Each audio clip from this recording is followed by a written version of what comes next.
So, The Tales of the Jedi has recently been released on Disney Plus, so I want to celebrate that fact by talking about the main Skywalker saga.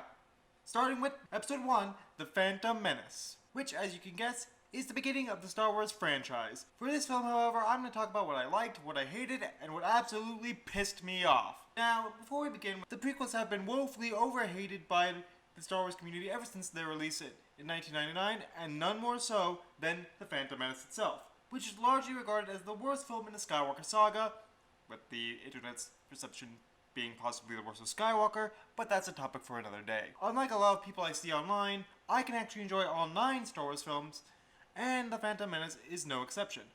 Of course, that doesn't mean it doesn't have its problems, and that's what I'm here to talk to you about today, but the one thing I think everyone should know about the problems with The Phantom Menace actually began during pre-production. For those of you who may not know, George Lucas actually didn't want to direct The Phantom Menace. He just wanted to focus on writing the script and hand the job off to other directors. But they all said the same thing. George, it's your universe, you do it, and sadly, this is what he did. Because he realized, if he doesn't, who will? Now, Episode 1 focuses on several things, including the discovery of Anakin Skywalker, Palpatine's rise to power, and the Trade Federation. And this is where we get the first big problem with the film. The Trade Federation is never made out to be a threat. Yes, there's a blockade, and it's a problem according to the film's plot, but the thing is, we never learn anything about the Trade Federation. What's their stake in blockading Naboo? Ultimately, we never know. They are simply a vehicle for Palpatine to grab power as the Chancellor of the Republic. Next, we are introduced to Obi-Wan Kenobi and Qui-Gon Jinn, played by a young Ewan McGregor and Liam Neeson.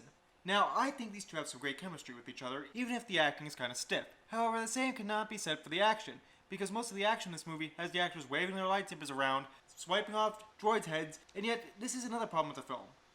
The droids are a non-threat. Yeah, stormtroopers weren't exactly threatening in the original trilogy, aren't exactly good for hitting anything with a blaster. They're at least made to be a bigger threat than the droids, who are pretty much wiped out by one stroke of a lightsaber.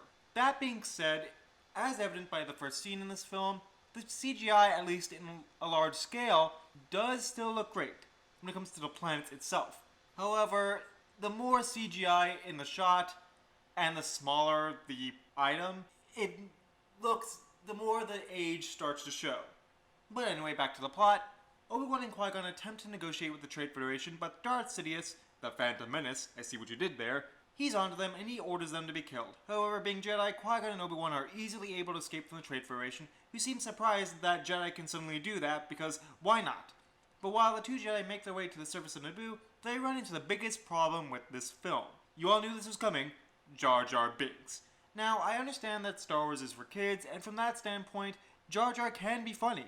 However, the issue he has is that Jar Jar has no purpose in the plot at all until the climax. He is simply brought along for the ride to make jokes, and while kids may find that funny, it has no bearing on anything, nor does the character. Anyway, Jar Jar brings the Jedi to his underwater city of Otogunga, where the big boss, Boss Nass, is easily mind-tricked, and Qui-Gon and Obi-Wan are able to get to the surface to warn the Naboo of the impending threat of the Trade Federation. After a few close run-ins with some sea creatures, the Jedi and Jar Jar are able to find the Queen, who has since been captured by the Trade Federation, easily dispatching the droids, and get to the hangar bay, where once again the droids are nothing but little pieces of wood to be chopped down by the lightsabers, and somehow are able to escape a blockade despite the immense number of ships and obligatory large amount of blaster fire being sent their way. But they're easily saved by the hero of the film, R2-D2, who just happens to be owned by the Queen. But of course, despite their narrow escape, the ship has lost power, and they're forced to land and refuel and repair the ship. And where else would they go but Tatooine, making its reappearance from the original trilogy? Of course, not everybody is happy with this idea, but hey, Liam Neeson is in charge, so yeah, do what he says if you want to live, even if it doesn't make sense in your eyes. The group lands near the city of Mos Espa, where once again the biggest missed opportunity happens here. Qui-Gon forges alone without Obi-Wan. But you know, he does take Jar Jar and R2-D2, so I'm pretty sure he can say which one needed to come along. Also, the Queen's handmaiden Padme comes for reasons I still don't understand. But hey, George Lucas decided it would be best to have Qui-Gon go ahead alone on Tatooine. If you haven't noticed already, Episode 1 has the issue with his protagonist not being really defined throughout the film. Qui-Gon takes center stage, probably because Liam Neeson gets top billing, but he's not really the one we want to follow for the story of Anakin Skywalker. Episode 1 really should have been Obi-Wan's story, but in Episode 1 we really don't get that. What we do get is a young Anakin Skywalker, introduced at this point in the story. And by disclaimer, I don't think Jake Lloyd was a terrible choice in the role, but I do think the problem is that child actors are very hard to get right, and Jake Lloyd was no exception. But we'll get that with the Episode 2 review. Qui-Gon, realizing the predicament they are in with the ship being damaged, is forced to use Anakin in a pod race across the deserts of Tatooine. But while this is happening, Qui-Gon learns that Anakin has the potential to be the strongest Jedi ever, and while this is great, it's actually never explained aside from the midi-chlorians, that are also never mentioned again after this film. And this is one thing that has always bugged a lot of Star Wars fans, including myself. When you stop to think about it, Anakin is described as having an immaculate conception. At its core, this is supposed to be ironic to his eventual role as Darth Vader. In simple terms, Darth Vader is the Antichrist, born in a manner similar to Jesus Christ. And I think this just did not need to happen. This could easily be explained by Anakin's father being a spice miner, a pilot, a pirate, or any other occupation in the galaxy, given that his mother is a slave. Is it really that hard to imagine that something terrible could have happened to Shmi Skywalker that ultimately led to Anakin? Then again, it might have been considered too dark for what George Lucas had in mind. So instead we get a ironic Jesus Christ Antichrist parallel. However, I will say that the pod racing scene that comes out of all this is pretty darn awesome. And to see the world of Star Wars, or the galaxy, I should say, be expanded upon is nice. But in any case, Anakin wins the pod race and is freed from being a slave, and therefore leaves Tatooine to become a Jedi, but not before a pretty sad scene where he leaves his mother, which builds into his character later on into his development as Darth Vader. However, as Qui-Gon is leaving with Anakin, they are attacked by the best character in this film, bar none, Darth Maul. How, you may ask, is never actually fully explained in the film, because as you might notice while watching the film, Tatooine, the editing is very choppy throughout the entire sequence. And this part is of no exception. As I would describe the editing for Tatooine as you are watching Qui-Gon go from point A to point C, but point B is never explained. And point B happens to be that Darth Maul releases probe droids to hunt down the Jedi, but nowhere is this made apparent until Darth Maul goes to attack Qui-Gon. Ergo, you see Qui-Gon leave with Anakin, and the next time you see him, they are running to the ship as if they know they're being tracked. There is no realization that they are being tracked between point A and point C. However, it is a pretty sweet scene to finally see Darth Maul and Qui-Gon throw down in the first chronological duel of the Skywalker saga. My only problem is it was pretty short.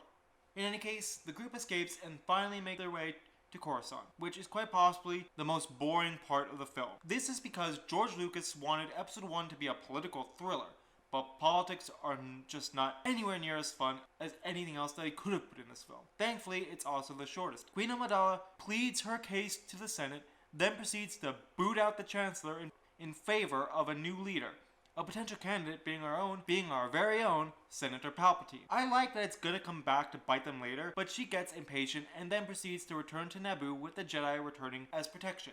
And for some reason, Anakin comes with them. And this is sort of a problem, because much like Jar Jar, there is no reason for Anakin to continue being part of the plot.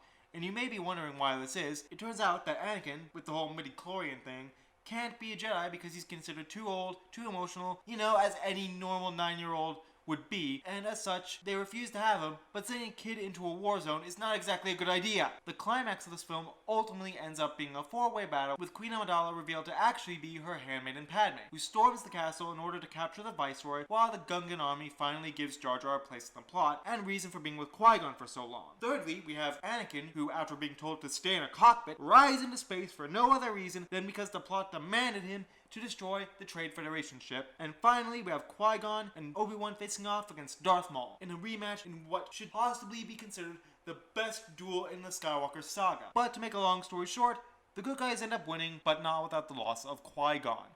In the end, it is revealed that the Sith have returned, and for the time being, the galaxy is at peace until the Sith strike again.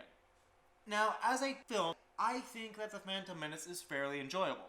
Certainly not the best Star Wars film, and the over-reliance on CGI has made the film age rather poorly since its release in 1999, seeing how the green screen gets very noticeable and the actors' lack of reaction to the set as a whole. But while the prequels don't exactly have the best acting, a lot of the actors do try their best with the material that they're given. The biggest problem is Jake Lloyd, since child actors are very hard to elicit realistic responses, and making Anakin a kid was probably not the best idea for the Skywalker saga to begin with. As I said earlier in this review, the problem with the prequels is that George Lucas had complete creative control over everything, and this doesn't stop short of the actors. Episode 1's Achilles' heel, which also goes for the remaining 2 episodes of the prequels, is that George Lucas seemed focused on world building and lore building rather than focusing on the plot of the film itself. We get these great sets from Ota Gunga, but that doesn't mean anything. In fact, it feels more that George Lucas was using the sets to drive the plot rather than the other way around. He gives us the broad strokes of the idea he has,